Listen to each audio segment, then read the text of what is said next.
પોરબંદર જિલ્લાના રાણા ખીરસરા ગામમાં હડકાયા શ્વાનનો આતંક સામે આવ્યો છે, જેમાં શ્વાનના હુમલામાં 4 થી વધુ લોકો ઈજાગ્રસ્ત બન્યા હોવાનું સામે આવ્યું છે, ત્યારે ઘાયલોને સારવાર માટે હોસ્પિટલ ખસેડવામાં આવ્યા છે।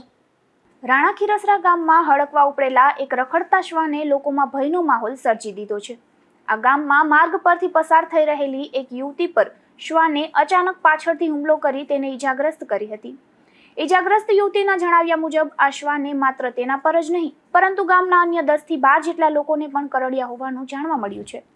આ શ્વાનના હુમલામાં ઈજાગ્રસ્ત બનેલ 4 ગ્રામજનોને સારવાર માટે પોરબંદરની સરકારી હોસ્પિટલમાં ખસેડવામાં આવ્યા હતા, જ્યારે અન્ય કેટલાક લોકોએ ખાનગી અથવા નજીકના આરોગ્ય કેન્દ્રોમાં સારવાર લીધી હોવાની માહિતી સામે આવી રહી છે।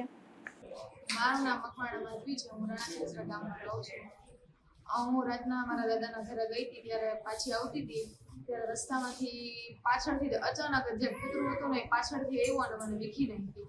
પછી મેં મારો જીવ બચાવવા માટે આવી ગઈ અને પછી તમારો હાથ આવી ગયો, તમારો હાથ લઈ લીધો અને પછી મારા પપ્પાને મેં ઘર પાસે જ હતી એટલે મેં રાડો નાખી, પપ્પા પપ્પા પપ્પા। તો મારા પપ્પા આવ્યા તો એ કૂતરું ભાગી ગયું।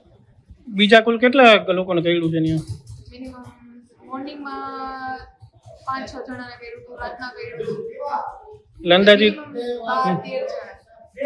અને અડકાયું કૂતરું છે કે? હા, તમારી શું માગણી છે હવે આ બાબતમાં?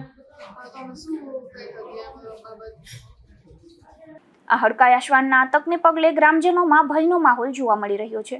ગામ લોકોએ તંત્રને તાત્કાલિક કાર્યવાહી કરી હડકાયા શ્વાનને પકડવાની અને રખડતા શ્વાનોની સમસ્યાનો કાયમી ઉકેલ લાવવાની માંગ કરી છે।